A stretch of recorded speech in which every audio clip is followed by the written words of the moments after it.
Magandang araw po sa inyong lahat. Sa bawat sulok ng ating kasaysayan, may mga salitang hindi kumukupas. Mga salitang hindi lamang binibigkas, kundi binubuhay.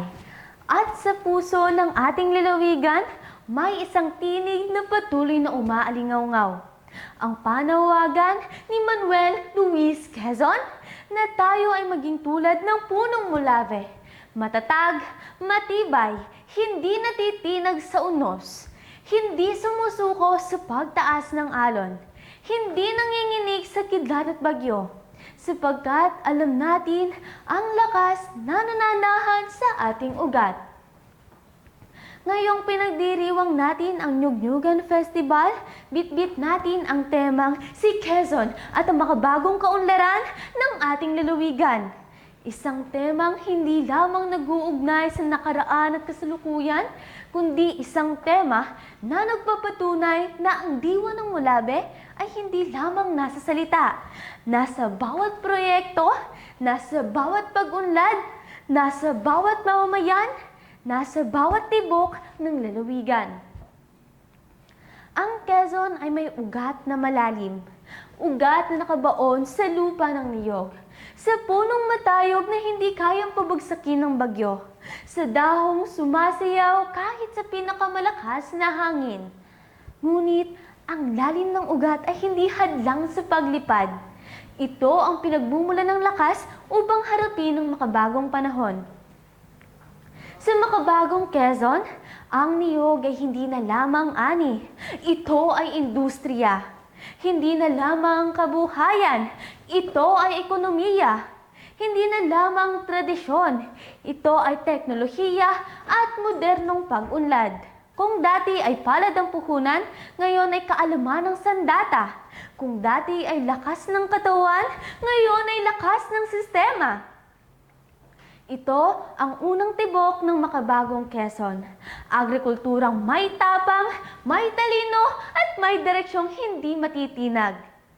Sa makabagong Quezon, ang mga kalsada ay hindi lamang daan. Ito ay pulso ng ekonomiya. Ang mga tulay ay hindi lamang bakal. Ito ay ugat ng koneksyon. Ang mga gusali ay hindi lamang estruktura. Ito ay tahanan ng serbisyong may malasakit. Ito ang ikalawang tibok ng makabagong Quezon. Infrastrukturang nagbubukas ng pinto, nag-uugnay ng lakas at nag-aangat ng buong lalawigan. Sa makabagong Quezon, ang edukasyon ay hindi lamang aralin. Ito ay sandata. Hindi lamang silid-aralan. Ito ay larangan, hindi lamang diploma. Ito ang susi sa kinabukasan. Ang kabataan ng Quezon ay hindi na lumalakad sa madilim na daan. May ilaw na ng modernong paaralan.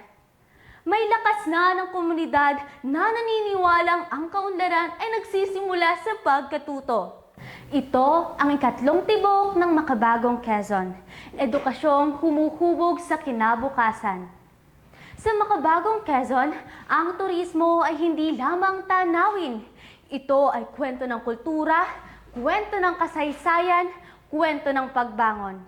Sa bawat pista, sa bawat sayaw, sa bawat kulay, naroon ang sigaw ng lalawigang mayaman sa sining, tradisyon at pagkamalikhain. Ito ang ikaapat na tibok ng makabagong Quezon. Turismong nagbubukas ng mundo sa kagandahan ng ating lalawigan. Ang lalawigan ng Quezon ay nagtataglay ng pangalan ng isang lider na naglatag ng pundasyon ng pambansang pag-unlad. Ngayon, ang lalawigang iyon ay patuloy na sinasabuhay ang pamana. Hindi sa pamamagitan ng pagtingin sa nakaraan, kundi sa pamamagitan ng paglikha ng mas maunlad na hinaharap. At kung may magtatanong kung ano ang Quezon ngayon, ito ang sagot. Quezon ay lakas, Quezon ay pag-angat, Quezon ay direksyon, Quezon ay kaunlaran. At kung may magtatanong kung ano ang Quezon bukas, ito ang sagot. Mas matatag, mas moderno, mas makabago, mas maunlad. Ang makabagong Quezon ay hindi lamang realidad, sapagkat ang Quezon ay mulave, matatag, matibay, at hindi kailanman natitinag. Maraming salamat po. Mabuhay ang Quezon!